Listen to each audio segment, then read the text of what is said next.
This podcast is brought to you by Most Valuable Podcasts, leading the league in podcasting entertainment. Welcome, ladies and gentlemen, boys and girls, children of all ages. This is the Fast Break Podcast. I'm your host, Sean Anderson. Joining me, as always, is Ricky Widmer. Does it feel good to be back, Sean? And Dave Oster. Hey, everybody. And I am back. And, roll through the questions. Yeah, because I got to get through I'm not answering questions. You're just supposed to say your stupid line, which you did say. And then Dave's supposed to say, hey, everybody. That's what to do. I'm back. Went to Lollapalooza, shaved my head irrationally when I got home on Saturday night from Lollapalooza. Yep. It looked terrible, and it looks bad now, and I know it. So you can tell me in the comments. But anyways, we're here to talk shooting guards. Thank you for taking the break last week to talk some Kyrie and some other stuff. Talking about Giannis. Giannis, Kyrie, and 2K. Dave wanted to complain about those rookie ratings. I was upset I wasn't on that Giannis, the Giannis talk. I wanted you here for it, but... Is he going to win the MVP? Just real quick. No, but I think he has a good shot. Okay. I think it depends. I think it depends on some things. Anyways, that's not what people are here for. They are here for the NBA shooting guards. If you're listening on Blog Talk Radio, thank you so much. You'll have the full rankings 30 through 1 in the whole podcast. And if you're watching on YouTube, we're coming out in 3 segments, and that's coming out the full segment. When does it come out? Either Saturday or Sunday. Saturday, they get going. Whenever it gets going. No, but the full podcast on YouTube. The full one should be out it's usually now, the last as they're listening to it. Oh. Day one? I didn't know we got that. a sneak preview.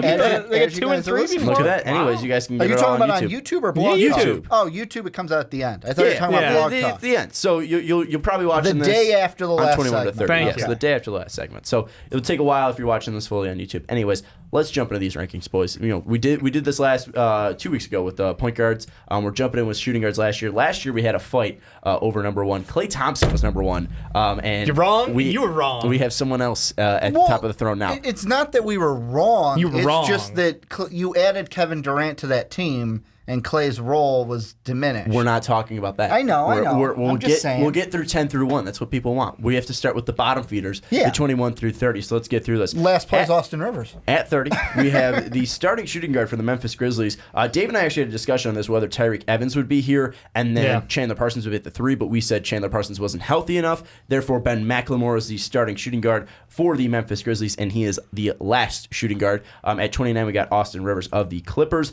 At 28, we have Wesley Matthews of the Dallas Mavericks. We have Ian Clark at 27 of the New Orleans Pelicans. At 26, we have Andre Roberson of the Thunder. At 24, we have now new Nick, new and old Nick at the same time, Tim Hardaway Jr. We also have at 24, J.R. Smith of the Cavs. At 23, we have Kent Bazemore of the Atlanta Hawks. Thank you for that. At 22, we have Danny Green of the San Antonio Spurs. And 21, I don't know why he is above. No, wait. Evan Fournier of the Magic is at 22. Danny Green's at 21 of the Spurs. You messed that up. We said Danny Green above it. No, in the tie, we said Dave said Evan Fournier first. But then you can't change. He voted. He said Evan Fournier, and then I talked him out of it. He did a little bit. I talked him out of it. I was saying Evan because I have Evan Fournier. Yeah, and then I talked him out of it. I talked him out of it. He switched. You vote. He you switched. Can't take that back. He did. It was on paper. On paper. I talked him out of it. Anyways, he's probably going to put Danny Green at 22, but they were tied, so 21 Danny Green. Anyways, let's jump into this. What we did last time was who kind of surprising here, who kind of fits in here. I mean, out of all this, the guy that I want to talk about first off is the guy making a ton of money out of all these guys is Tim Hardaway Jr., the guy who just got paid Welcome back. from New York. Welcome back. A nice welcome back to Tim Hardaway Jr. Starting over Courtney Lee in this situation because they just paid him money. So looking at Tim Hardaway Jr., what do you expect out of him in this role as starting shooting guard for the Knicks with this tumultuous, I think I messed that word up, but this messed up Knicks situation, and then just the contract that he got for his skill set. I mean, what do you expect from Tim Hardaway Jr. here? Points. That's all I expect. But like what exactly? I mean, he's gonna be. He's gonna be the second. Is he just a chucker? He's gonna be the third scoring option behind Melo and Kristaps. If I am a Knicks fan, I mean, looking at the point totals that he's had in each of his seasons, and I know that it was different in New York than it was in Atlanta, but he had 14.5 last year. If you're not putting up at least 15, that's me being generous.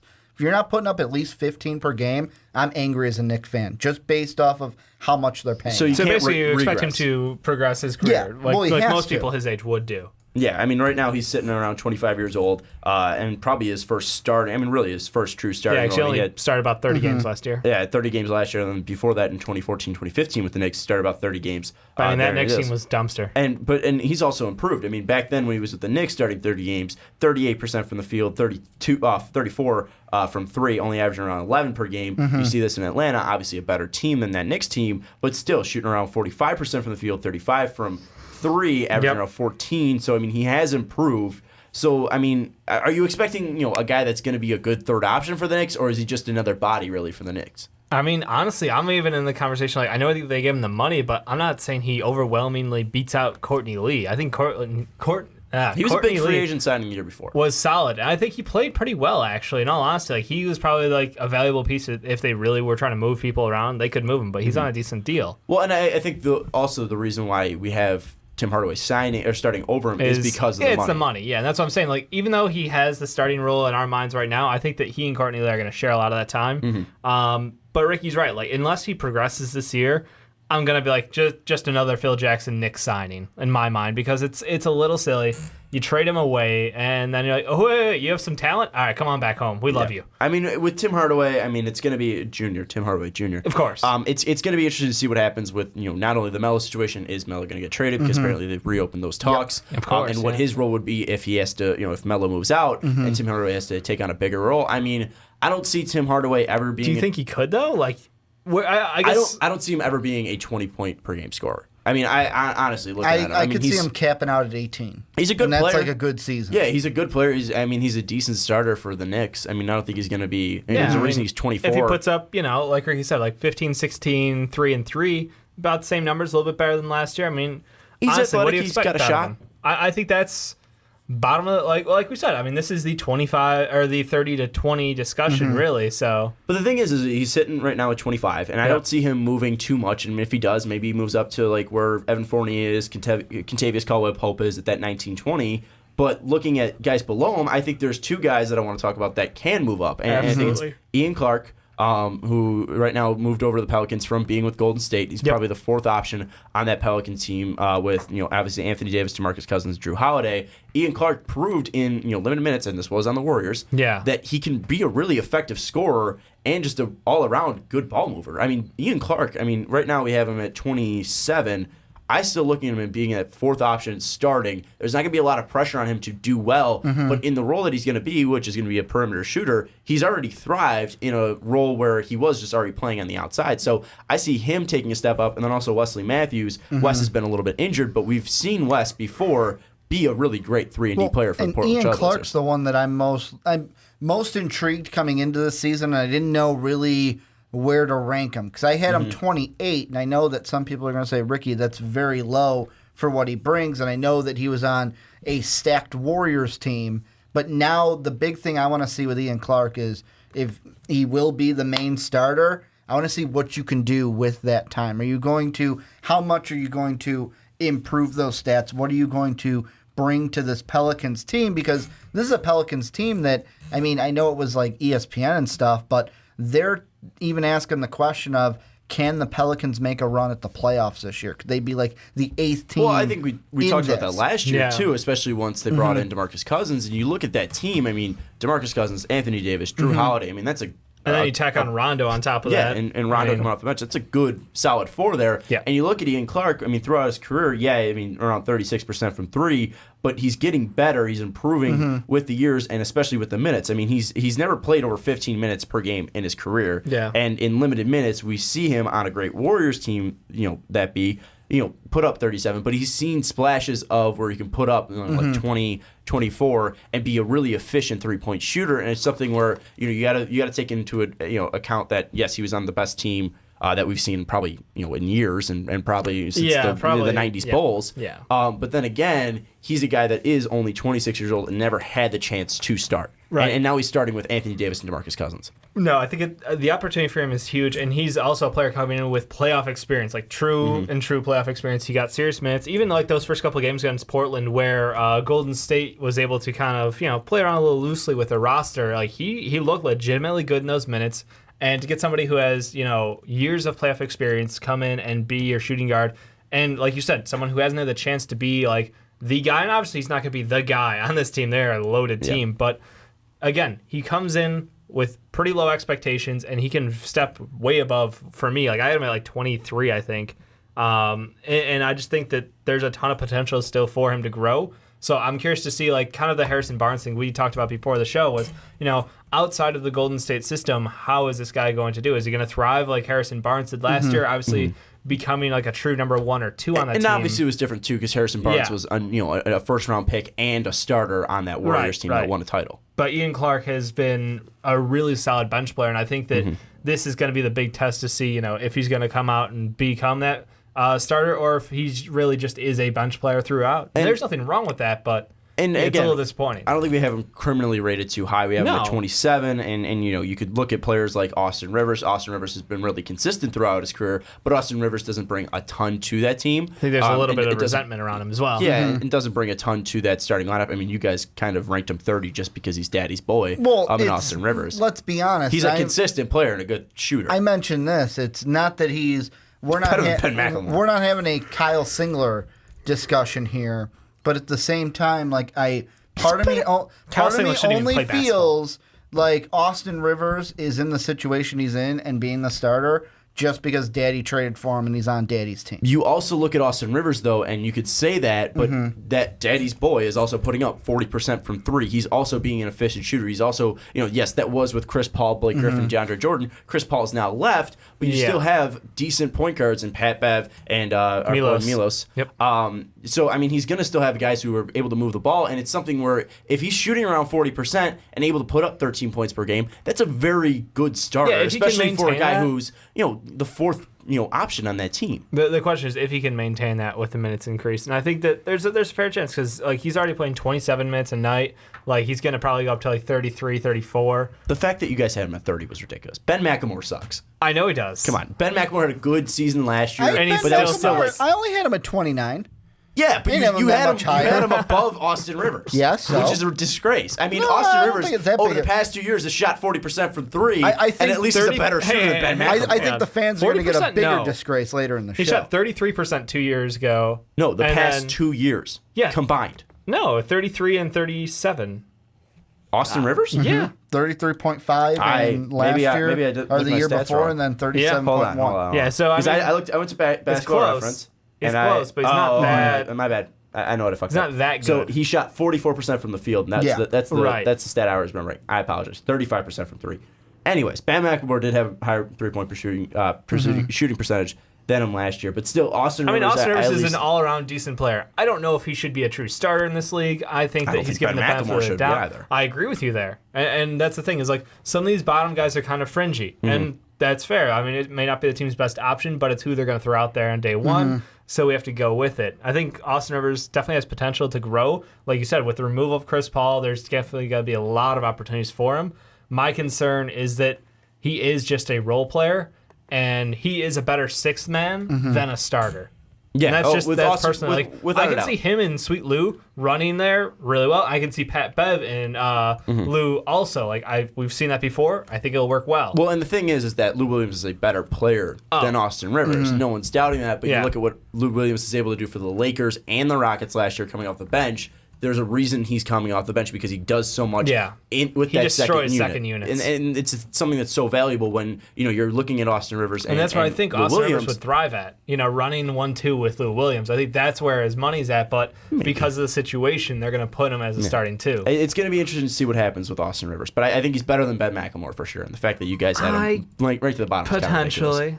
But again, we talked about Ian Clark, we talked about Tim Hardaway Jr., we talked about Austin Rivers, Ben McLemore. The other guy that I want to mention was Wesley Matthews, because this was a guy that in Portland was a fantastic player, a great 3-point shooter, a good defender, and obviously he's been dealing with injuries since signing that contract with the Mavericks. And you guys know I'm pretty high on the Mavericks. I mean, I think they're a good team. I mean, you obviously have Dirk, who latter in the season was looking like old Dirk. Nerlens is a fantastic player, and with him and Dirk side by side, with Dennis Smith running that, and Harrison Barnes, Wesley being the fifth option, I think Wesley's going to be a fantastic fifth option when healthy, like he's proven before, and I think that he's really going to do well in that system. And I had Wesley Matthews at 29, but that was because he's coming off that injury, and there's a lot of questions. Can he stay healthy? That's the big question. And if he plays healthy and he's able to stay healthy, I think Wesley Matthews is a guy that might be able to jump up here because we're looking at Kent Bazemore here, we're looking at J.R. Smith, we're looking at Tim Hardaway. Yeah. J.R. we know what we're getting out of J.R. But you look at Kent Bazemore and Tim Hardaway, it's more of the promise since they are so young. They could take over a team more where J.R. is a guaranteed role player. We know what we get out of him, but you gotta like it. And same with Wesley Matthews when Wesley Matthews and J.R. are healthy. Right.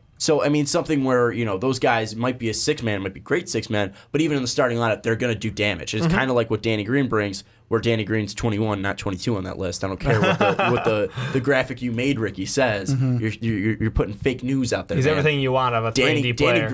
Danny Green won the vote there because he is everything that you want in a 3-and-D player. He's great at shooting three, weirdly enough, and he's a great defender, and he's really grown into that defender when coming into 30 years old, and you put him in that Spurs lineup, it's something where Danny Green, you see guys behind there, Wesley Matthews, J.R. Smith. Danny Green is who they hope to be. They hope to be at that 21-19 spot where, Danny Green's able to thrive there.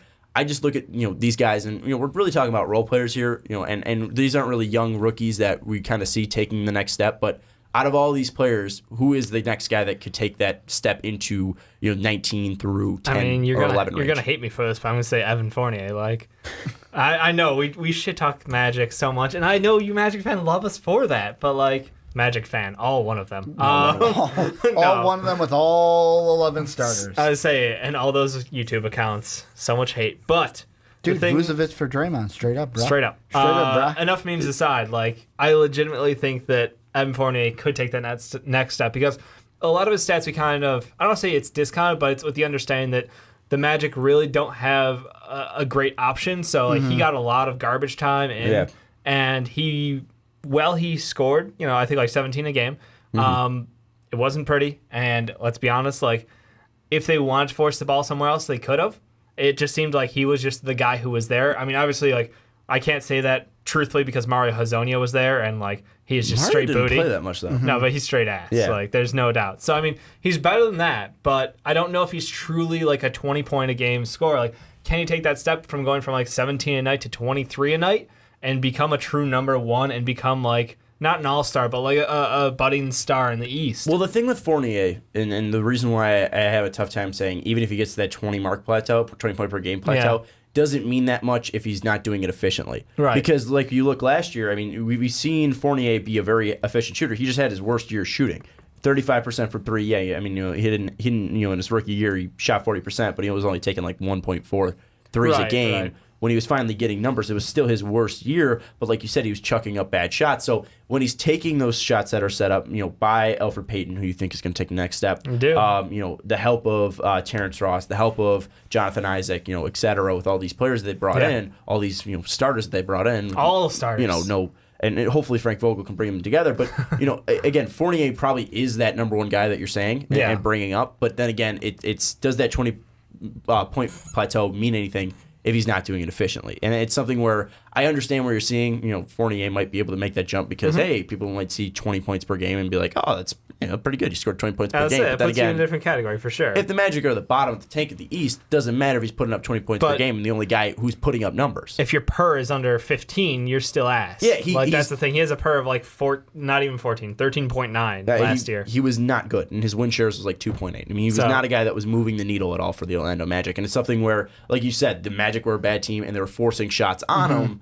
I don't see that really changing with the Magic too much because they added Isaac, they brought in other players, but I don't see those guys moving the needle so much where Fournier is going to be a number one on a decent team that's in playoff contention. I don't see that going on with the Magic. Ricky, is there anyone else that you can kind of see making that jump up? I want to say Ian Clark, but I'm not going to. I'm going to say Tim Hardaway Jr. He's the one to me where I'm not saying he's going to, but based off of everything that Knicks team is doing, Melo or no Melo, I mean, without Melo, his role just increases, and he can up those points, get more chances with his hand on the ball, and he could be one that next year, if he has a solid season, we're talking about him being in that next bracket of 11 to 20. Yeah, I think Bazemore is the one guy that you have to look out for. The guy we have not mentioned at this point. Pretty much, yeah. I mean, we talked about everybody else. Oh, we didn't talk about forgotten, and the guy who can't shoot free throws. And Robertson. The shooting guard who cannot shoot. Yes, he's a fantastic defender. Oh my God, yeah. Can't do anything else. There, yeah. But then again, when you're playing now with Paul George and Russell Westbrook, They can afford that a little bit better. You're going to have two guys in Paul George and Roberson who can play great defense. Yeah. And then you got Paul George to take a little bit of that outside shot from him.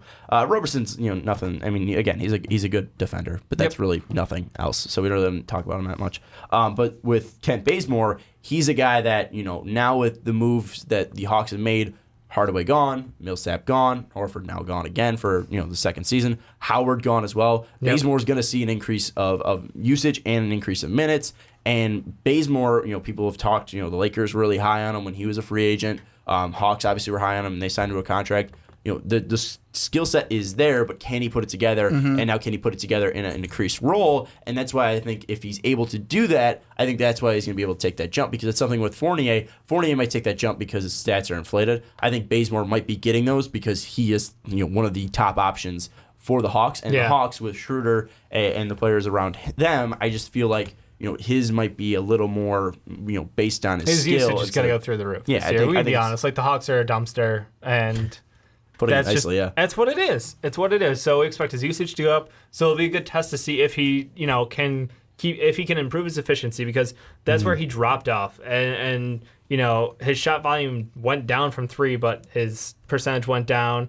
Like, honestly, that's the only concerning thing is, like, watching percentages go down while volume doesn't change that much. I'm like, really? Like, is it not getting enough looks, or is it not getting the right looks? I think that's kind of the thing with them. Or is he just not that good? Not a good player. Not that good. I mean, maybe he was just on a good Hawks team. You bounced around so much, maybe. Yeah. And maybe he was on a good Hawks team before that when they had everyone, and then he wasn't. He was the 6th option, 7th option coming off the bench. True. Behind Korver, you behind get to shine against behind second Schroeder. units. Yeah, he's playing against second units, and he's playing with guys like Horford, Millsap, Korver, all these players around him. Yep. That's going to help your team. So I think this is a make or break year for Bazemore, where we could see him go up, or he could be in that Ben McLemore era. So I think it's something where this is kind of make or break for Bazemore. I mean, really, if he doesn't increase his efficiency, what's left there for Kent Bazemore? Well, they threw money on him. That's the problem. It's like they've agreed that that's the direction they're moving in. So I think that's. Yeah. And if Ricky, who mentioned Tim Hardaway, if he thrives in New York,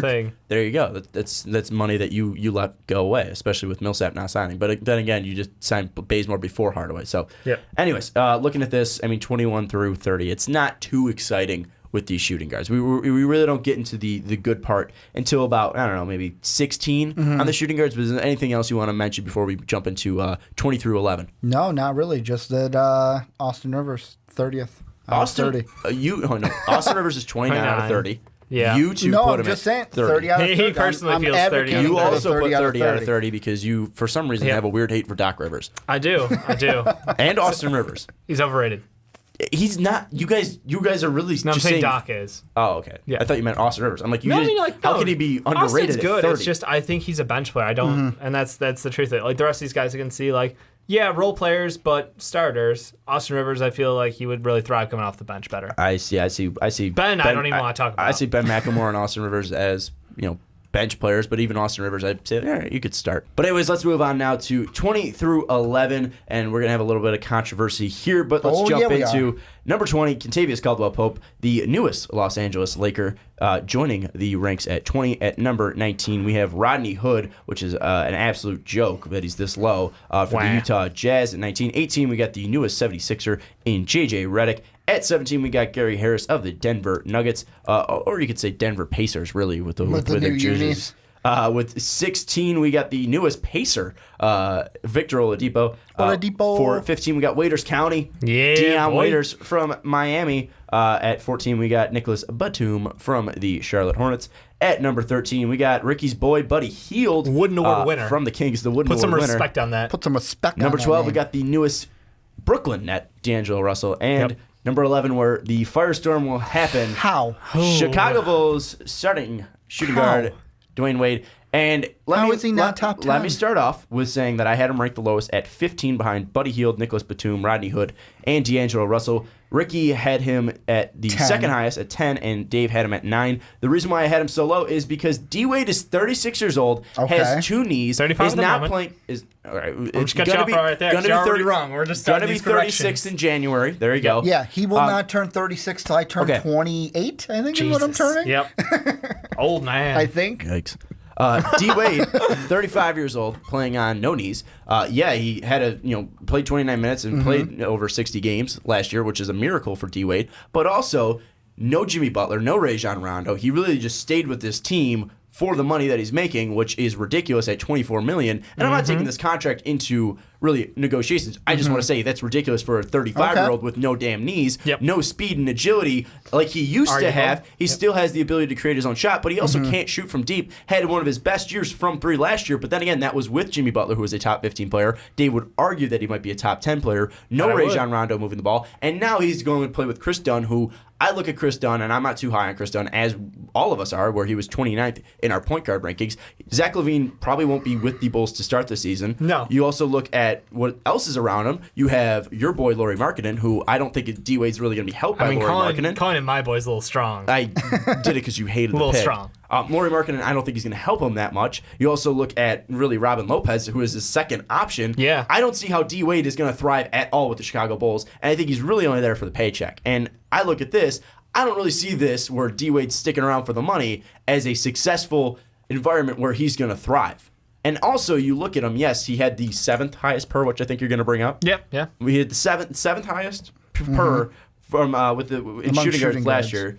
But you look at this, and again, he's losing some of his best players. He's not going to shoot 35% from three, 31% from three. Yep. He doesn't have the agility. He doesn't have the ability to rebound at all. He really never has. He doesn't have the ability to be really an assist maker or a playmaker for this team, and I don't think Chris Dunn has that at all. What am I missing that he's got a top 10 shooting guard?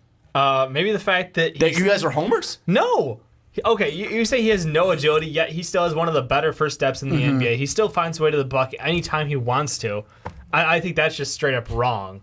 And I think the fact that you're saying he doesn't get assists or rebounds, like, he still gets enough. And that's the thing, is like, shooting guard. But how much was that because Jimmy Butler was there, and Jimmy Butler is a top 15 player, Jimmy and Jimmy Butler's Butler's able to put into points, it. his rebounds, his assists. Jimmy Butler isn't the excellent facilitator. No, I'm saying, but how many assists do you think came off of some part of Jimmy Butler at least creating something? Jimmy played a lot of ISO, to be fair, so I think Rondo gave more assists than Jimmy did. I'm not saying that. I'm not saying. Obviously, Rondo, gave if more assists. If we're talking assists, we're not comparing D-Wade to Jimmy. How did D-Wade get his assists was his point. And he's saying Jimmy, and I'm saying no, I think it was more of him playing off Also, Mirotic isn't on this team anymore. You also got to think, like, there was... Some of those came from Mirotic. Even though he wasn't good, some of those came from Mirotic. There was also time during that season we would see D-Wade out there without Jimmy on the floor, and guys like Bobby Portis were hitting him from three. And we added Lauri Markkanen. I know Dave doesn't like him. I'm not a huge fan of the pick yet. The thing is, we brought him in to be what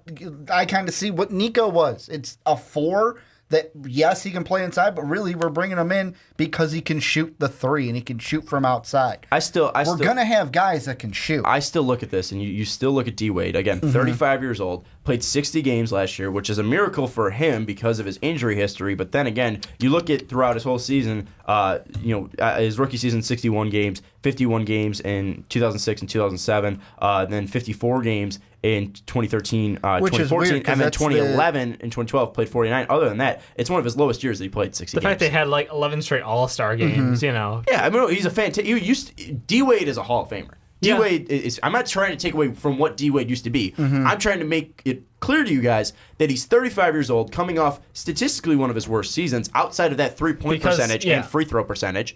He's coming off one of his worst statistical years, losing his two best teammates. But he was also not the man. That's the difference. That's when you say he's worst statistical season, that's because he was for once not the guy. Like, okay, you look at the LeBron years, look where the numbers went down. Then when LeBron leaves, look at his numbers bounce back. When LeBron left, which was 2014, 2015, had 17.5 field goal attempts per game. Then went down to in 2015, 2016 to 16. Last year, he went from 16 to 15.9. Big fucking whoop. But now that there's literally no one else on this team. There's no one on this team. I think he's going to put up solid. I still think he's going to put solid numbers. So what's solid numbers? I think he's definitely over 20 again. I think he's probably at like 22 points a game. Is he doing it efficiently? 4 and 4.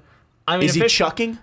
No, is he going to put not a chucker. D-Wade doesn't look. He chooses not to make threes. I mean, last year, for the majority of his years, he averaged like 1.1 or less 3-point attempts a game. So he's not big on the 3 ball because he beat you with his agility. He beat you with his legs, and I understand that that's concerning for someone of his age. But again, if you just discount age and you watch him play, you're like, yeah, no, he's a phenomenal player. All right, but then also he has not drawn a lot of contact recently. I mean, really, he stopped drawing contact once LeBron came in 2011, 2012, and since then he hasn't had more than 6.2 free throw attempts per game. Yeah. So you think that D. Wade, being 35 years old, driving more and getting more contact is going to help him physically? He's still got a good jumper. What are you talking about? Okay, but he's going to get more contact. If he's driving more, if he's getting to the lane, he's going to have more physical contact, which I don't think is going to hold up for a 35-year-old body. He's still a phenomenal player. I don't... Phenomenal, I think, is a little bit of a stretch. Phenomenal is a little stretch, Come on. 15. He's very good. 15. He's very good, and I think that I think we're arguing literally over like the 10th spot here. Well, no. I mean, the we're thing that I look at when it comes into it is look at the other guys within this field. Obviously, we have him as a collective all rated above everyone from DAngelo Russell, Buddy Hield, Batum, Waiters, Oladipo, Harris. The question for me is, and this is what I kind of put it into, there was two guys that I looked at, and I could say, you know what, if you gave me the question, Ricky, who would you rather have as your shooting guard this year? I took him. Chris Middleton and Devin Booker were the two, and I took D. Wade over them. That's what it was for me. You would, and we'll get to Devin Booker later, but you would take Devin Booker over D. Wade. The 20-year-old, the current 20-year-old. I would take D. Wade over Devin Booker. Yeah, so you'd take, my apology, you would take D. Wade over Devin Booker. The 35-year-old with reconstructed knees who does not have any teammates around him against Devin Booker, who's 20 years old this season, and improving. Not like 5 years down the line. I know. I'm saying this season, Devin Booker, who is now in his third year, who's 20 years old, starting his season 20 years old, going to turn 21 in October, who's going to be growing as a shooter, went from 34 in his rookie year to 36 this year. He's probably going to improve three-point shooting-wise. He improved his field goal percentage by, I think, 2% last year, and he put up 20 points per game. Devin Booker is on a bad team, but still doing it efficiently. I was going to say, we're in danger of Evan Fournier numbers. Now they're adding Josh Jackson. He was more efficient than Evan Fournier. Now adding Josh Jackson, still having Eric Bledsoe, who hopefully will be healthy. They lose Brandon Knight for the whole season, which isn't that big of a deal. Really. You look at Marquise Chris, who's going to grow and develop. You look at your boy Dragon Bender, who's hopefully going to grow and improve when healthy. Yeah. And you look at this team. I know he's going to be the main guy on this team for the Phoenix Suns. He's, again, 20 years old, putting up 80 points in a game. I don't care how much they lost by. 80 points in a game is ridiculous. But for any standards, the last guy to do any number close to that was Kobe at 82. But I mean, Kobe putting up 82 is very much different than Devin Booker playing like 1-on-4 just because, it didn't matter at that point. Dude still put up 80 points. And even under 15. The man is a turnstile. Bad team. He's a turnstile. He doesn't even attempt to play defense. If you put D. Wade on the Suns, you think he's going to have half the success as Devin Booker? I don't even think D. Wade tries on the Suns. I don't even think he shows up to work. So he's getting paid. So why is he going to try on the Bulls? Because he's already gotten paid. It's his home city. He has an attachment to Chicago. He literally grew up like miles from where we're sitting right now. I know. That's why he cares. There's I know where he's from, Dave. I'm trying to tell them. He's in my backyard. These are people who are listening to us. This is for all of our listeners. Okay, but the point is he doesn't have anything to play for. It's not like the Bulls are going to be title contenders. He doesn't have Jimmy Butler there. He doesn't have that exciting new fresh face next to him. He's already been established in Chicago. People already know D. Wade. Now he's the mentor. Now he's there to help Zach LaVine take his career to the next level. Now he's there to figure out if Chris Dunn has any talent left in him. Because any talent left in him, that's a little strong. Harsh. I don't even care. The potential left in him. He still has talent.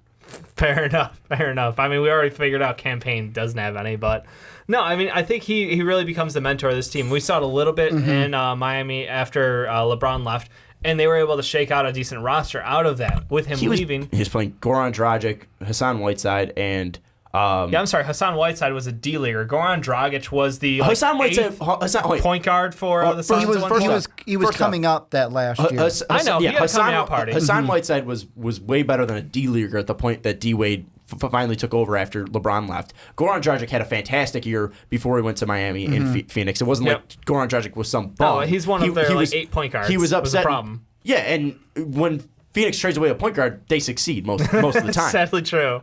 You also look at Luol Deng, who had a resurgence there in Miami. You also look at Chris Bosh when he was healthy, which wasn't that too often, sadly. And then you also have Joe Johnson, who's great in that role as well, where he was playing power forward. I mean, it's not like he was playing with bums, D-Wade. No. I mean, he was playing with former All-Stars in Luol Deng and Joe Johnson, and good players in Goran Dragic and Hassan Whiteside. And the thing I wanted to get back to, because I wanted to look at this stat before I gave you the answer of why I would pick D-Wade over Booker. I'm looking at, I'll throw 5 numbers out at you. Yeah, Booker has more points per game last season than D-Wade, but D-Wade had more assists per game, had more rebounds per game, just wait, had a better per, and when we look at the defensive side, Devin Booker had a defensive win-loss or win share of .020. D-Wade was .034. What? You have nearly a .14 differential. That's not a big difference. For defensive win share, yeah, I'll take the guy who has the highest number. Although he didn't score as many points, he had, it's a point differential, Ricky. Like you said, he had Jimmy Butler and Rajon Rondo with him. So that's why I'm taking in the Devin Booker with 22 points compared to D-Wade. D-Wade didn't have to score 22. Yeah, he didn't have if to he score wanted over to, 20. Yeah. Okay, but you also think that Devin Booker's going to stay at 22 points per game this year? I mean, he's probably going to move up to like 24. 24 is ridiculous. For a Potentially. 21-year-old who's going to be 20, he's 20 right now, he's going to be 21 in October. Potentially 24 is ridiculous. I think he gets even to 25. I mean, Devin Booker is a fantastic scorer. Yeah, you can't put that around him. He's quicker than D-Wade. He's better than D-Wade, at least going to the basket. He's more he's better going to the basket He's than D-Wade? healthier than D-Wade. D-Wade's crafty as fuck. Right now. Yeah. Right now. Crafty as fuck. Right now. I still think Devin D-Wade is Booker better. is 20 years old. We got to get away from this. I know. There's other guys in this bracket. D-Wade Talking is one again, season, give me D-Wade. I think in a one and done, I'm taking D-Wade. The YouTube comments will tell us, hey, maybe I'm being ridiculous. And if I am, whatever. But I'm drinking a lot of the Kool-Aid for a team that has 20-something wins. I think he just hates the Bulls. He does. He's a counter homer. No, I'm looking at this, and I'm looking at a 35-year-old with reconstructed knees playing on a terrible team with no one around him and no motivation to really do well, and only stayed in this place because of the money and the contract that he got. I don't see a real reason that I can't put him at 15. The connection to the city was also a little bit of it. I think you also have to take it. I think you guys are also taking a little bit of the old D-Wade and thinking that old D-Wade's going to come All-Star. back. Played. Hey, First ballot Hall of Famer. I'm not taking that away from D-Wade. I'm not taking that away from him. That's like saying like Dirk is like number 20. Like I'm saying. Like if I put Dirk at 24. I put D-Wade at 15. Yeah, he's in the middle. I'm telling you, I'm putting Dirk at 24. The question. Okay, have fun with that. The question. You're just doing that because you're an asshole. The question comes no, to. He's like 40 years old. The question comes to who would you rather have, D-Wade, Middleton, Booker? That's where it comes down to. I would rather have Chris Middleton, who is younger, playing on a better team, and is really fitting a role there. And yes, he had the injury last year, but he's playing alongside Giannis. He's playing alongside Malcolm Brogdon. He's playing alongside Dellavedova. He's playing around our boy Thon Maker. You also look at Devin Booker, younger, a growing scorer. And yes, you talked about the assist numbers and rebound numbers. Devin Booker didn't have a lot of people to pass to. And also, Devin Booker isn't a guy that's going to be crashing boards. Like we said, Devin Booker... They literally added Josh Jackson. That's not... Devin Booker at his peak is going to be like a Carmelo Anthony. And Carmelo Anthony was never a guy like LeBron who's going to fill up the stat sheets. Yeah. He was a guy that is going to be able to... He took care of himself and didn't care about anybody else. Yeah, and Devin Booker is going to be putting up 25, 26. And he's going to do it efficiently because he's a good scorer. And I would take that over D-Wade. Anyways, let's get to the other parts. There's other people in this bracket? Yes, there is. The one that I was kind of iffy on are the two... most of the guys that moved, actually. I mean, DAngelo Russell... But Buddy Hield moved last year in the middle of last season. Victor Oladipo now going to Indiana. J.J. Redick, and now Rodney Hood kind of stepping up, and then also Kentavious Caldwell-Pope. Out of that whole group, which guy do you think is going to thrive in their new position? Because, again, DAngelo moving, Buddy Hield kind of now getting settled in Sacramento, Victor coming into Indiana, J.J. settling into that fourth role, really? Third role? Second role, whatever you want to say. For JJ, and then Rodney Hood now becoming what Gordon Hayward used potentially to be. the scoring and then machine. KCP as well. Yep. No, I mean, out of those options, I like DAngelo Russell the best, but I think it's because I'm probably the highest on him, like potential. I think there's still a ton of potential. Taking him out of LA, put him into Brooklyn is amazing for him because he gets out of the like ridiculous spotlight and over criticism of his play, and he gets to go to a team where you're probably, and we're assuming at this point, Jeremy Lin being the point guard, he coming in and stepping into that two guard because he does fit the skill set for a combo guard very well. And I think that he will thrive in that role. And it's a much younger team. It's probably about the same age, actually, now looking back at the Lakers. But still, it's a team with much lower expectations, lower overall spotlight on it, so he can kind of be himself and play. And I think that's one of the biggest differences is actually coaching too. And he's also cleaned out a bit. I mean, he had a lot of kind of ghosts in that closet in LA. Now at least getting a fresh start. Yeah, and he's getting a fresh start now. And then you talk about Sean Marks and the job that he's done rebuilding the Nets. Yeah. And then you also look at the coach that they have. I completely forgot his name because this D Wade conversation we had. Jaeger's in Sacramento. That's Sacramento. That's Sacramento. That's what I'm thinking. Good shot. He used to be with the Spurs. That's all I know. But DAngelo Russell at least now going to better Kenny Atkinson. And he used to be with the Spurs. I'm pretty sure Atkinson. At least being able to bring a fresh mentality and probably a more focused mentality to DAngelo Russell. I think that he probably has the best chance to jump. The other guy that I think you guys are sleeping on, though, is Rodney Hood, sitting down at 19. I talked about this with a different Jazz player last year. Is it only because Gordon Hayward is now not there? I think it's the fact that you didn't look at what Rodney Hood was doing last year. I mean, Rodney Hood, yes. You telling me I don't watch, Sean? You telling me I don't watch? How many Jazz games do you watch, Ricky? Not a lot of Jazz games. Yeah, that's what I thought. I mean, obviously he's playing with the likes of Rudy Gobert and Gordon Hayward, but Rodney Hood, a kid out of Duke who had a lot of promise coming out, he was a first-round draft pick then. He was a guy that once he develops his three-point shot, which really hasn't come along too well, he's shooting around 37%. If it goes up, it's not bad. No, it's not bad at all. But I mean, he's a guy that has the stroke to be like a 40%. I like the fact that we're acting like 37's not good anymore. Like I get the NBA. Well, it's this NBA. Like when you got Steph Curry doing what he's doing, that's the preconception. But in general, Rodney Hood, he's proven that he's a better shooter in general because even last year his 2-point percentage went down as well. So it's just something where yes, he had less of a claim and played less games because he was injured. That might have had a little effect. Steph Curry only shot 41%. No, I'm saying doing what he's doing, shooting 41 and shooting the type of threes that he does. Yeah, I know. I'm just saying, we got to quit acting like 37's a bad number. I'm not saying it's a bad number. I'm saying Rodney Hood can improve that. All right. For Rodney Hood, Rodney Hood has the skill set to become a better shooter and also being in a bigger role and being healthy. I think that's why Rodney Hood can take a step up. It's kind of like the Quinn Snyder thing last year, where last year I had Quinn Snyder pretty high on our coaches one. And you're like, why is Quinn Snyder that high? And now I think Quinn Snyder's going to be psychopath. Pretty high. Kill us if we don't. Pretty higher on that one. See the gel? If you saw the gel, Dave. But going from a guy who he's a guy that's going to be able to put up points. He's going to be a guy that also he's not going to get to the basket a lot, but at least he is going to be able to be an efficient shooter. And I don't think he's going to be a guy with the ball in his hands a lot, but still coming off and playing with Gobert, playing with Ricky Rubio, who's going to set him up for those inside shots and those outside shots. I just think that Rodney Hood is a guy that can move up and possibly jump guys that we currently have, higher than him, like a Deion Waiters, a Gary Harris, a Victor Oladipo, because Rodney Hood really hasn't been, put in that spotlight yet. Right. And I know Gary Harris hasn't either, but I think you look at Rodney Hood's athletic ability and his shooting ability. I think that's a guy that we're kind of sleeping on. I think that's a guy that could move up into the top 15, especially when D-Wade gets he's hurt. Definitely gifted, but my concern is that he's not a two-way player. He's not even close to a two-way player. So I mean, we have a lot of guys that aren't two-way players, though. But that's the thing with at least these guys, and some of the guys that creep up in the top 10 is this range where 21 through 30 were kind of the bottom feeders. Now these are guys that either specialize in one thing, like KCP being a defensive monster. But he still is not a net negative on offense. And that's why we faulted Roberson, because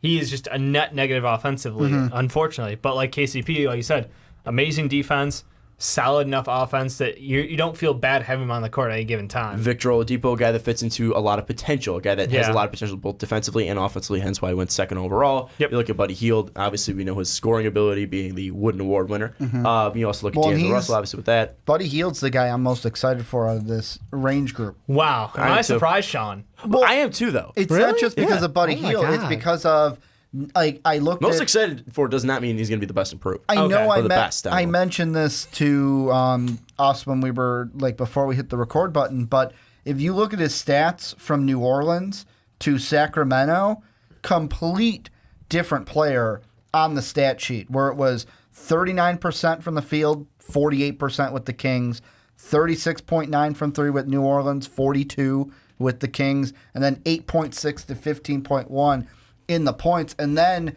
I think with Buddy Hield, you also look at what did they do team-wise. They bring in George Hill, a guy we talked about 2 weeks ago in the point guard rankings. Although he got arrested recently, they brought in Zach Randolph, Likes the weed. add that down low. They also have Vince Carter on this team. I'm looking for Malachi Richardson. He was one that I was kind of injured. I know. Yeah. I was high on him last year, but he only played 22 games. Having Vince Carter there is a great mentor. Well, Yes. and you get guys like, and I De'Aaron like Fox, too. De'Aaron Fox. You got Bodon. You've got 90% of their team is on a rookie contract you've or got, over the age like of like Harry 30. Giles. I can't wait to see what he develops into. We've talked out of the ass about the Yeah. Kings recently, and it's That's been why fantastic. I'm like high. I want to see what Buddy Hield can do as the leader of he's this Kings team. Well, and another thing too is he went to a more relaxed environment, and plus he's got a great coach in Dave Yeager. That's why I said Jaeger earlier, because I was thinking about Buddy Hield. You always got Buddy Hield in mind. Also, Wooden Award winner. just for our loyal fans who know how obsessed you are with Buddy Hield, Ricky had him at 9. And One above D Wade. One above D Wade. You had him one above D Wade, which is you would. I can't believe that you take Buddy Hield over Devin Booker. Whatever. Buddy Hield though, being in more of a relaxed environment, not being playing alongside Anthony Davis, kind of getting pressure taken off of him, and then also they had more of a focus on his skill set. I mean, he wasn't just a guy that was shooting threes in New Orleans. He was a guy that was coming off screens. He was a guy that's going to have the ball in his hands and at least try to set up something or at least go around a pick and then pop off. I mean, Buddy Hield's a guy that's either best coming off screens and having the ball in his hands to set up his shots rather than being a catch and shoot guy. Yeah. And something where they tailored his game more for Sacramento. I think that's something that Buddy Hield at least is going to be more interesting to watch. And maybe he's a guy that could jump into the top 10, but I feel like a guy like DAngelo Russell has a better shot in doing that. Yeah, I still think D'Angelo's got that like superstar potential. The one guy that I love just pure off of his swagger, his everything is Dwyane Wade. Like the man has like County. J.R. Smith has like amazing threes where it's like, game doesn't matter, I'm just gonna jack up threes. Like Steph Curry has fuck you threes. Dwyane Wade has like, I've got the biggest balls in this city and I'm gonna show all of you. Like he is just hilarious to watch because when he feels it, he knows he's got it. And like, did you see the recent interview he did? No, I didn't. Oh, he was talking about, the rumors of Kyrie coming to town. He's like, well, just so he knows, I'm the alpha here. Like he outright said that. I was like, really? It's funny because we're actually going to get into alphas now. I mean, we talked about 20 through 11, so let us know in the comments down below. Is D Wade higher? Should he be higher or lower than 11, really? Should it be in the top 10, or is he right in that 20 to 11 range? Yeah. Also, let us know about the other guys because, I mean, Rodney Hood, I think, is going to take a nice jump. Kentavious Caldwell-Pope, I mean, now being in a different situation. It's a proven contract. One guy I think you guys were sleeping on because I think I had him the highest was J.J. Redick. I love JJ's fit. I had him at 16, and you guys had him a lot lower. Well, a lot. I had him at 20. You had him at 19, Dave. Yeah. The one thing is that JJ is in a very set role. Yeah. And he's going to be the three-point shooter of the 76ers, which, again, is last year we really overvalued, but that was because he was on the Clippers, and we thought the Clippers were going to be really good that year, where the 76ers might be, at best, a fifth seed. Surprised our trust in the process hype machine over here doesn't have him higher. Well, the thing is that JJ is he's a specialist at threes. It's a static role. Yeah, and he's going to be, he's going to do well in that position, but, he's not a great defensive guy, and he's not, really that much of a scorer outside of the three-point line. So, he's overshadowed by the amazingness of Ben Simmons, Ja. I know y'all want to see Ja. I love JJ Redick, too. And also, Gary Harris. We didn't give JJ. No, it's Ja. Nobody cares about him. We didn't give Gary Harris enough love, too, because Gary Harris was amazing from three, was a very efficient scorer, and now with Nikola Jokic, he took Gary Harris took a step up when Jokic started handling the ball more. Now with Jokic at least having the ball more and Paul Millsap, it's going to be fun to watch Gary Harris. Anyways, tell us your thoughts on 20 through 11. Anyways, but let's move on now into the top 10. And I want to make a little adjustment. Dave helped me out and gave me the assist here. Kenny Atkinson from the Spurs East. So technically under the pop tree, as Bud was a pop sprout. Most definitely. Yes, and Atkinson grew from the bud tree, the Budenholzer tree. But anyways, let's jump into the top 10 of the starting shooting guards. Starting off at number 10 is Chris Middleton of the Milwaukee Bucks. Coming at number 9, Devin Booker of the Phoenix Suns. Coming at number 8, Andrew Wiggins of the Minnesota Timberwolves. And boy, those Timberwolves jerseys are looking so sweet, boys. They do. Let's jump in now to number 7, Avery Bradley, now of the Detroit Pistons. It's going to be interesting to see what he does in that situation. Let's go to number 6, CJ McCollum of the Portland Trailblazers. Number 5, Bradley Beal of the Washington Wizards, alpha number 2 in Washington. Then you go to Gordon Hayward, now of the Boston Celtics at 4. DeMar DeRozan at number 3 of the Toronto Raptors. Number 2, Mr. Klay Thompson of the Golden State Warriors. And rounding out at the top, at his rightful place. Unanimously. James Harden of the Houston Rockets. Dave, I don't know if Ricky's going to say it, but I'll say it. I'm sorry for doubting you, and I'm sorry for doubting James Harden. Because James Harden, at his position last year, we had the argument, Ricky and I both had him at Klay Thompson at number 1 last year. You were the only one to put James Harden at number 1 of the shooting guards, and James Harden had one hell of a season. I don't think I was also the person who argued that both James Harden and Russell Westbrook could pull off triple doubles this year. I don't think I was against you with that. I just didn't think Harden was going to do it. I also didn't think Harden and the Rockets were going to be able to do what they did. Yeah, I mean, that was... whew. Hence why I don't think I even had him in the playoffs. But James Harden, by far, number 1. It's not like last week where we were even talking about Steph versus Russ. I mean, James Harden, by far, was the best. And first off, I'm not going to apologize for my own opinions. I'm not going to apologize for anything that I think. I was wrong. I mean, no, coming into last year, like these rankings are, you're coming into a new season, and... we didn't exactly. But Dave took it personally. Dave took it personally. Yeah, I know Dave took it personally, but like I don't think James Harden. I don't think everyone could comprehend what Kevin Durant was going to mean exactly to the Warriors and how much he was going to affect everything. Well, I don't think it was anything that Clay did wrong. I think it was just James Harden had one hell of a season. James Harden had one hell of a year. Also, Klay Thompson, you'd have to say his role was a little bit diminished. Where coming into last year, we were talking Steph and Clay 1-2 leading the Warriors. This year, we're talking about Steph and Durant.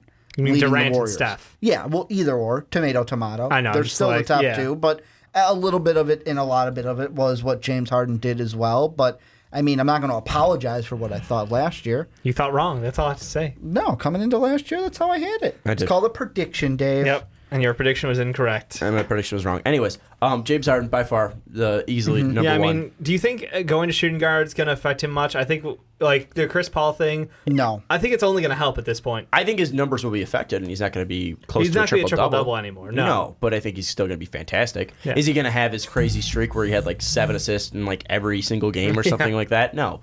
But he's still going to be effective going to the hole. He's still going to be effective from the outside. And honestly, those looks are just going to be better. He's going to be more efficient. And, maybe James Harden now will play defense. Or better defense. And or is I'll say thank you. Because I'll take that away. When he was with Dwight Howard, he didn't play defense. Last year, he stepped up his game a little more. And now with Chris Paul, that's even going to be more improved. So I just feel bad for the refs. Like, having to deal with Chris Paul and James Harden on the court at the same time must be terrible. I know you guys love the movie Pulled on Michael Carter-Williams. I'm sad Michael Carter-Williams isn't in these rankings because he was in there last year at number 30 for point guard. Oh, yeah. He was a strong contender. That James Harden move, I mean, he'd probably be number 1 on drawing fouls. Jesus. But Clay, I mean, obviously, with his ability to play defense and his ability to shoot 3, he's number 2. Let's get into the one that I think is a little bit interesting, though. The 3 through 5. DeMar DeRozan coming in at 3, Gordon Hayward coming in at 4, and Bradley Beal coming in at 5. Do you feel like we got that right? Because I don't you think had him so. You had Bradley Beal at 3. I think Bradley Beal, outside of James and Clay, is like the clear best option left. Because for me, he's even playing next to John Wall. So I mean, yeah, you get the like rub off of playing another superstar, but at the same time, I can't think of anyone who, for his age, is a better talent. Like, the guy is younger than your Wooden Award winner. I mean, he's got 5 years under his belt, and he's putting up ridiculous numbers on amazing efficiency. The whole thing with him was his health, and he proved last year, look, when I'm healthy, I'm a monster out here, and you have to respect that. And that's, to me, and he's good offensively, and he's passable defensively. I think that's the thing, is like, we have a two-way player with amazing efficiency, with a three-point shot that should scare the shit out of anyone. And he's not afraid to take shots. He has the ego to be an alpha, and he will argue that with John Wall. And I don't care if they don't like each other a little bit, because they play off each other. There's the difference there. It's not like a, get out of my town, Kyrie's like, I'm leaving. No, they have that rivalry built up, and it's a friendly one, but it's still... I think it only has helped them both develop. They push each other to be better. Absolutely. And I don't disagree with that, and I totally think that Bradley Beal can end up in the top 3. But DeMar DeRozan has the proven... He doesn't have the 3 ball. That's no, not but he has the best mid-game. He's the most efficient mid-game. It doesn't matter about the 3 game. DeMar DeRozan was a monster, and we were talking about MVP talks early in the season for DeMar DeRozan with the stats he was putting up. Yes, he fall off, but... As Anthony Davis numbers. I mean, it was stupid. But people were even comparing him to MJ when he was on that run. I mean, he had the Kobe-like run. With the mid-range. He also fell off because Kyle Lowry got injured and banged up, and that Toronto Raptor team wasn't as good as we thought. But DeMar DeRozan's game hasn't stopped, and he's, honestly, he's hitting the prime of his career right now. It's not like DeMar DeRozan's getting any, he's getting towards that 30 or 31-year-old mark. He's still in that late 20s era where he could still be in his prime, and he's probably at the peak of his prime right now. DeMar DeRozan, I mean, still has the best mid-range game, and his three-point shot isn't awful. It's not great. I mean, it's not going to be up to, it's not going to be like 37, 38, 40%, but but he's still passable. And I still think that he's one of the best scorers with the ball in his hands in the NBA. I don't think you could put that past him. And with Gordon Hayward, I put Gordon Hayward above him because not only is he going to the Celtics, which is just a better team, and we saw what he did with the Jazz last year, I think that his leadership is something that really goes unnoticed, where the leader on the Washington Wizards is John Wall, and Bradley Beal can argue that, but John Wall is the one with the ball in his hand. John Wall is the one leading that team. I think Gordon Hayward, especially being paired with his old college coach and Brad Stevens, I think that he's going to be taking a leadership role on this Celtics team. And I know Isaiah Thomas will obviously take a little bit of that as well. I just think that Gordon Hayward's leadership is something that really doesn't go unnoticed. And I think that Gordon Hayward is just kind of an unnoticed player in general because, yes, Bradley Beal has the sexy, three-point shot. He has the sexy three-point numbers. He's got 23 points per game. But Gordon Hayward's consistently been putting up the same numbers like every single year in Utah, and no one really has noticed it. Gordon Hayward's just consistent. He's fighting on that fringe of, like 19, 21. Like, he's been consistent, but he hasn't been amazing. And I think that's the thing for me. Like, he got the All-Star this year, and he deserved it, definitely. But he's very well-rounded, is the thing. And that's the thing. He is, like, in that second or third tier of, like, really the top. And the problem for me is because we're counting him as a shooting guard here, and he can bounce between small forward, shooting guard. And that's becoming more normal these days, I'll admit. And but let's be honest, he would have been a small forward if Boston kept Avery Bradley. Right. Yeah, and got rid of Jay. Yeah. But we're assuming that Jay's going to be the star. Yeah, no, I'm just clarifying to them. Yeah. They might not know. We're assuming Jay Crowder is going to be the small forward, and Gordon Hayward will be playing the two. But even then, Jay Crowder wasn't a huge fan of Gordon Hayward possibly signing with him, so he might not be in the starting lineup. He might be the sixth man. Gordon might slide over to small forward, and then our boy Jaylen Brown might step into the shooting guard. So we're not really sure. I think last year Gordon Hayward was a shooting guard for us, so we're going to keep him as a shooting guard this year. My whole big thing was, first, I don't think we got it wrong, only because I look at our top four. In even our top five, it's the exact top five that I have, so obviously I'm not going to say we got it completely wrong with the DeMar through Beal, but I will say the conversation I was having in my head was 4 through 6. How do I rank Hayward, Beal, and I'm even throwing CJ in there because I know Dave, while we were putting these rankings together, putting our own, Dave was like, we were so high on CJ. I'm putting CJ this low. And you were getting kind of heated about it. Yeah, and then I looked at his stats. I was wait, he was way better than I thought he was. Exactly. 23 points per game, a per of almost, I'm just going to say 20. He was at 19.99. I'm just going to say 20, round it up. And I mean, to me, I looked at it in mine. I picked Hayward because of everything you said. Well, and can I add one thing to the Hayward thing? Gordon Hayward is also a fringe 50, 40, 90 player because the free throw really isn't there, but shot from the field, very efficient, 47% from the field, 39% from three, and about 85% from the free throw line. And he's just something where he's an all-around great player, and he's just super efficient. And I don't think that efficiency is going to change when going to the Boston Celtics. Well, and my huge question was then Bradley Beal versus CJ McCollum. Yeah. I eventually settled on Beal above McCollum, but there was a part of me that wanted to put CJ right there at 5 in the top 5. And I will say, I think some of that, the reason why we kind of put Beal over McCollum is recency bias, because last year we had McCollum at 3 as the third best, and we had Beal at 9, but that was because Bradley Beal was coming off the injury, and we knew what Bradley Beal could do, but he was never able to stay consistent. So we put Beal now higher because he did have a better season last year. So what you're saying is Chris Middleton's going to be a top 5 next year. Hopefully. Is what you're saying. Because he's right there. Injury concerns last year, 9-10 in our rankings this year. I hope so, man. But see, for me, that was Wiggins. Yeah. That's the guy I think who's going to have potentially the biggest jump. And we'll get to Wiggins, but let's finish this McCollum thing because they play similar roles. Dame and Wall are obviously the number ones on that team. Yep. They are fantastic number 2s, and we probably the best 1-2 punches outside of Steph and Clay. Really. And they're CP3 Harden. CP3 Harden. I keep forgetting about that one. That's so fun. My bad. Some of the stuff is a little ridiculous now. Yeah, but I mean, and Kyle Lowry, DeMar DeRozan, you could throw that in there too. And Isaiah Thomas, Gordon Hayward. Anyways, we can just get rattling. At least they play a similar position because both of them are not huge guards. John Wall, McCollum, Lillard, Beal. They're not big guards. It's not like they're Gordon Hayward coming in at 6'7". DeMar DeRozan coming in, I think he's like 6'7" too. They play similar roles off of each other is what I'm trying to say. And I think something where CJ was fantastic last year, was super efficient from the field, but I think it's something where the team success played into it as well because Portland barely made it in, where the Wizards had a fantastic year and they kind of took us by surprise. And I think that's one reason why we put Beal over, and the fact that Bradley Beal is younger. Yeah, Bradley Beal is 24. He just turned 24. And is finally healthy. Yep. And I mean, it's all upside now. And that's the crazy thing is when you look at somebody who's that young and has already proven that he can put up these numbers, I'm like, yeah, I absolutely love it.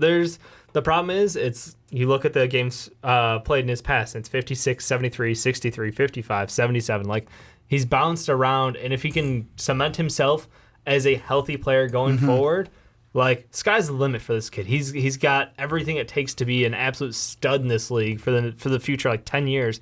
He'll hit his prime in a couple years. Think about that. You know, I mean, in 4 more years, he'll be 28, and that's where you really hit your prime. I mean, right around there. And the one thing, too, I know you guys have been a fan of advanced metrics recently. Yeah, I was just going to say, this isn't going to change our overalls. Yeah. But I just changed it. CJ at 5, Beal at 4, or Beal at 6. Can I change it again? Sure. You know who had the higher per? Beal. I know Beal. Bradley Beal, and also had higher win share, too. Yeah, and I'm just saying, and then I also think with the team success, that's the reason why I put Beal. Yeah, and I mean, a part of that too is also with team success, you got to bring in Otto Porter, someone we were very low on, if my memory serves me correct. Last year, he was top 20, but he was low 20. Yeah, but he was. Or, I'm sorry, low teens. And I mean, I look at it. C.J. McCollum, just stat wise, is a lot better than Beal, and I'm not saying Beal's anything bad. The problem is that they failed with per. They really underperformed until Nurkic kind of gave them a boost. And that's the thing. Bradley Beal did have more points per game, and also he was less efficient. He was a less efficient 3-point shooter. Bradley Beal was. Yeah, that's the big one. The field goals were comparable. However, the field goal percentage, Bradley Beal had a higher field goal percentage. By 0.2. Still had a higher field goal but percentage. I'm just like, that's like shaving hairs. We're shaving hairs there. I'm just saying. And also, C.J. McCollum took less threes. I would say he shot 7.2 threes a game versus 5.5. Like, Bradley Beal had a load on his back. And it's one thing where, again, I think you've taken team success. And the Wizards had one of the best starting fives in the league from a plus-minus standpoint. So, like, they were a successful unit where we watched Portland struggle throughout the year to kind of find their groove until they hit it at the end. And it's something where I think, again, you're splitting hairs here, and I just think that we're all splitting hairs. I think Bradley Beal and John Wall, this young group is going to get better, and I'm not saying Dame and CJ haven't. Yeah, no, they're phenomenal. I think they've hit their peak. I think, we've seen the best out of CJ, we've seen the best out of Dame. We still have that question of Bradley Beal might get better. And John Wall has been getting better as well. You don't think CJ's going to get better? Because CJ and Bradley Beal are the same age. No, CJ's 26. CJ's one older. No, he's 25 right now. He'll be 26 in September. I was saying, and Bradley Beal just turned 24. So he's 2 years old. A year and a half older, sorry. Yep. But CJ, I don't know. I mean, I don't really see. Maybe CJ just becomes more efficient. But also, he's Bradley already Beal, stupidly efficient, which is a scary thing. And Bradley Beal's going to become more efficient. It's something where Bradley Beal just might become more comfortable in his role. But this could be CJ's top end. Yeah, I see what you're saying. Like, I want to say Ricky's stupid saying, like, the ceiling is the floor or some shit. Well, I didn't say that. One thing, too, you're saying. Michael Jordan did. Yeah. One thing, too. The ceiling is the roof. Thank you. That's what Michael Jordan said. The one thing, though, is that this is the most games Bradley Beal's ever played in his career, in 77. And C.J. McCollum, back-to-back, has been super consistent, playing 80 and starting 80 in the past 2 years. And, yeah, obviously, he wasn't in a starting role in his first 2 years, and Bradley Beal obviously has been in a starting role for most of his career with the Wizards. But still, I just think it's something where that game time hasn't been consistent. Him and John Wall haven't been on the same page. I think now it's the time where all of them are going to be able to put the Wizards together, are going to be able to put all of their effort together when they're all healthy. And I think it's just something that there's more upside with Beal and McCollum. But then again, we're splitting hairs. And both of them very similar players and both of them very great players. But let's get into the little lower half, because you mentioned Andrew Wiggins. Obviously, the new acquisition of Jimmy Butler coming in. Thibodeau getting a second year with both Wiggins and Cat. Why do you think Wiggins is going to be the next guy to take a huge jump? I mean, the scary thing with Wiggins is he's still a very young player, but he's had the injuries, which really scares me. But the same side, like, his explosiveness was off the charts when he came into the league. His athleticism, like, even with those injuries, I'm not really super concerned because he has a crazy athletic body. And talk about a first step. Talk about speed. He's explosive. He's still explosive. I guarantee coming off this next knee injury, he's still going to be explosive. Like, you can just tally him on there. It doesn't matter to me. Not going to work for Timberwolves fan. I just think he has something special about him, and he, as much as people, like, Cat definitely is the better player, and everybody thinks he's got the higher upside. Like, I can't argue with that. But there's something special about Wiggins to me where when he has the ball in his hand, it just, you get a different feeling about it. And, like, me, it's that eye test and that vibe that I get from him. That's why I think like he has what it takes to be a superstar in this league.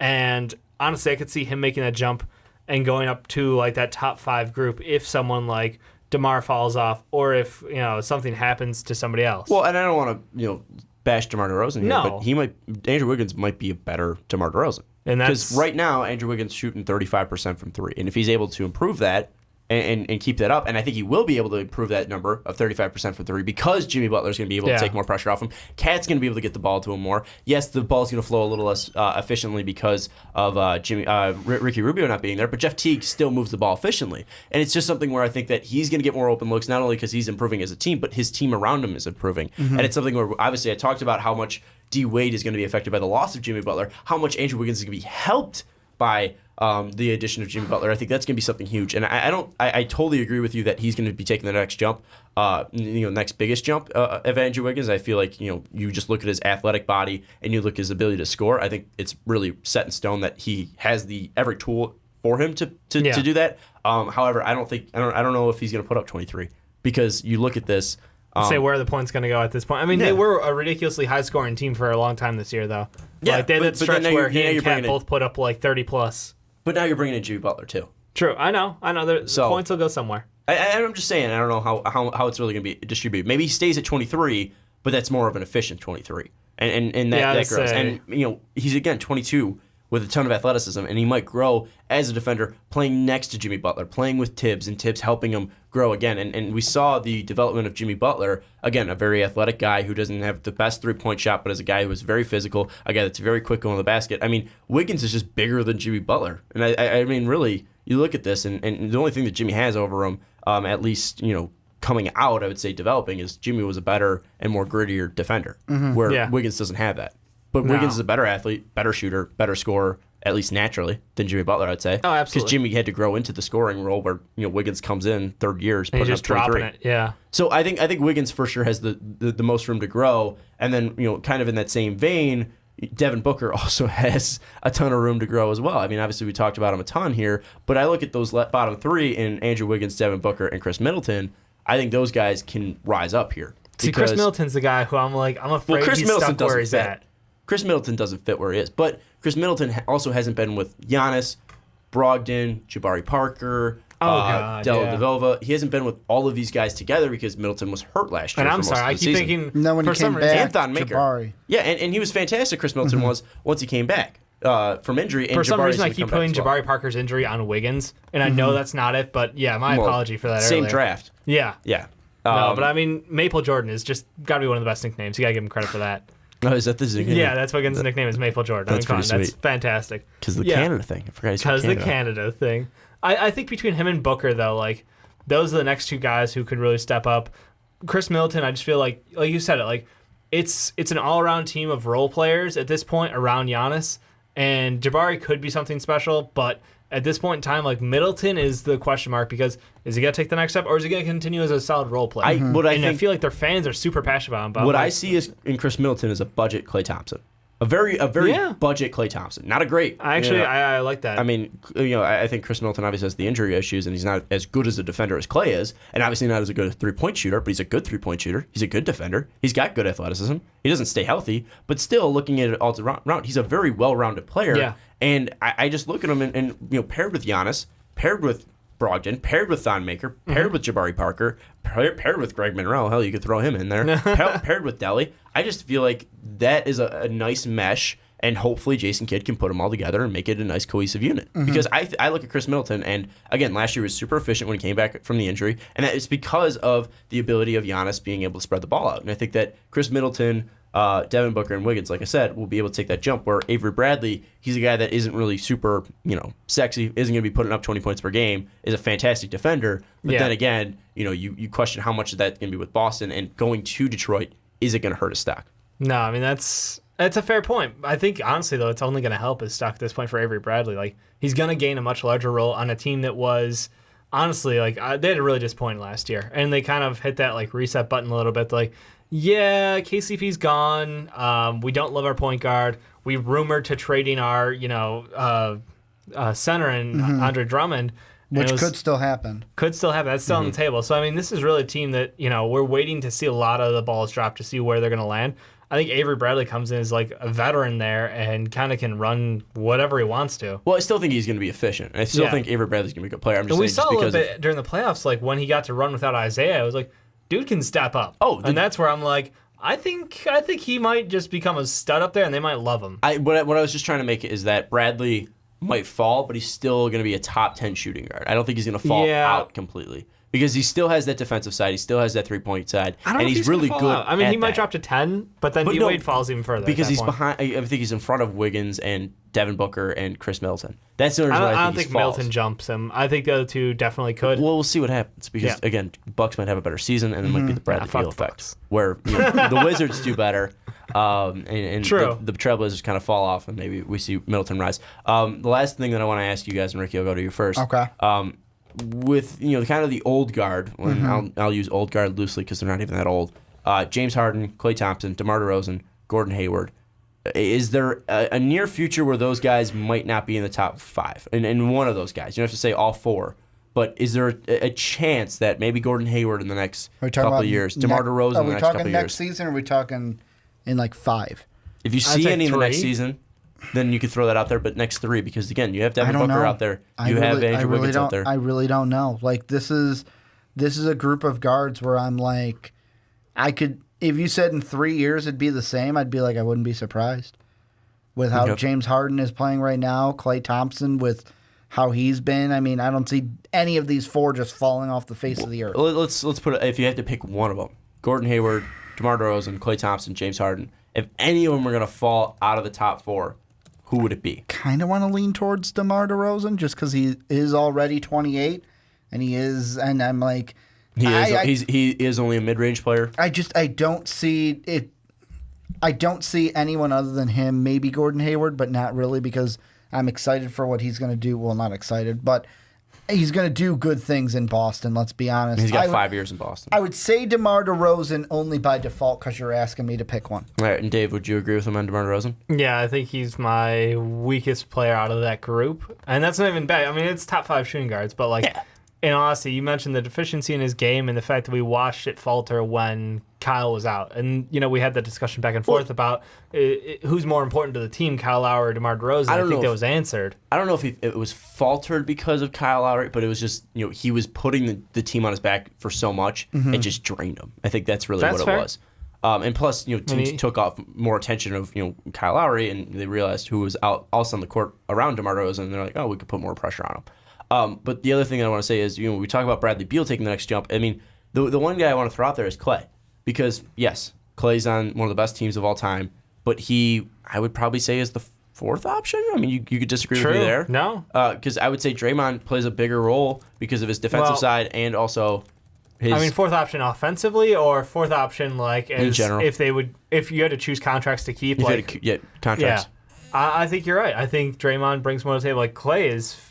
what he did defensively for them was phenomenal, but no showing as many playoff games as he did offensively, I think that really stands out, and it gives you a pause for concern because he can go that cold, but the highs are so high. Here's the thing I want to throw out is Dave mentions that's a huge red flag, but it wasn't enough of a red flag for any of us to put him 3rd.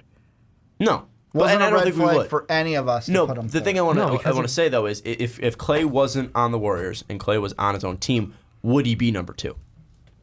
Would he be having this much success? If he's on Brooklyn, no. He's not in the top 2 if he's on Brooklyn. But we see the high peaks. Maybe he's able to step out from that, get more of a shot. I'm not saying he would be towards the end, but he wouldn't be 2 if he was on Brooklyn. So because he's on the Warriors? Well, yeah. If he was, and I'm using Brooklyn as the hyperbole because they are the lowest team to me in the NBA. If he was on Brooklyn, his role would be increased. He would be the number 1 scoring option, and he would have to be doing it on offense and on defense. Thing that works great for him in Golden State is he can be the 2 or 3 scoring option, and then they can say, just do defense. We've got Durant, we've got Steph, do defense. Do what you do. Just wanted to throw it out there. He's easily a top second option there in the league, and I don't want to take that away from Clay. I'm just throwing it out there because we got to talk about something with Clay. It's a good discussion. Because when you look at DeMar DeRozan, I don't think see James Harden falling off anytime soon. That guy's going to go to the hole for the next 5 years and still draw contact. Gordon Hayward, again, he's super still going to consistent. lay on people's backs and draw fouls for some reason that are not against him. And Gordon Hayward's super consistent and only improving. He might become that 50, 40, and 90 player if he picks up his free throw percentage. Anyways, we got to wrap this up because we're coming up on that 29-minute mark that we also want to avoid. Off. So anyways, thank you guys so much for watching. Thank you so much for listening on Blog Talk Radio as well. If you haven't subscribed to our YouTube channel, subscribe down below, and also don't forget to like this and tell us why we're wrong in the comments because we know you will. Anyways, for Dave Oster, for Ricky Widmer, I'm Sean Anderson. We'll see you next time.